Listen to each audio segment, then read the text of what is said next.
أعوذ بالله من الشيطان الرجيم. بسم الله الرحمن الرحيم. يا أيها النبي لم تحرم ما أحل الله لك تبتغي مرضات أزواجك والله غفور رحيم. قد فرض الله لكم تحلة أيمانكم والله مولاكم وهو العليم الحكيم. وإذ أسر النبي إلى بعض أزواجه حديثا فلما نبأت به وأظهره الله عليه عرف بعضه وأعرض عن بعض. فلما نبأها به قالت من أنبأك هذا؟ قال نبأني العليم الخبير.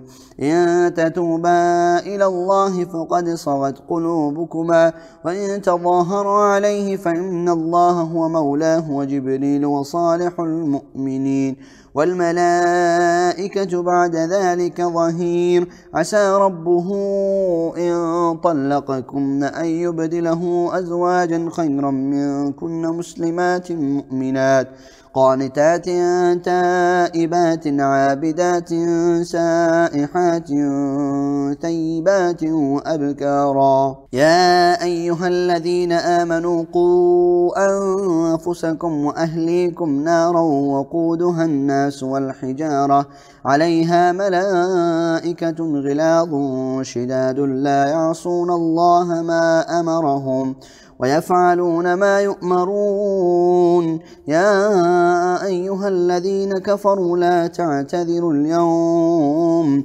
إنما تجزون ما كنتم تعملون. يا أيها الذين آمنوا توبوا إلى الله توبة نصوحا عسى ربكم أن يكفر عنكم سيئاتكم ويدخلكم جنات تجري من تحتها الأنهار يوم لا يخزي الله النبي والذين آمنوا معه نورهم يسعى بين أيديهم وبأيمانهم يقولون ربنا أتمم لنا نورنا واغفر لنا إنك على كل شيء قدير. يا أيها النبي جاهد الكفار والمنافقين واغلظ عليهم ومأواهم جهنم وبئس المصير.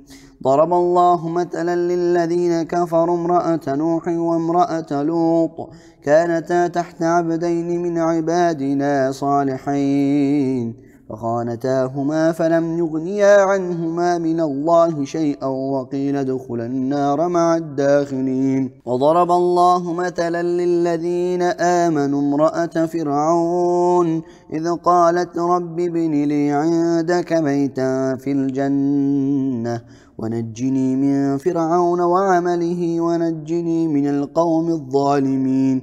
ومريم ابنة عمران التي أحصنت فرجها فنفخنا فيه من روحنا وصدقت بكلمات ربها وكتبه وكانت من القانتين.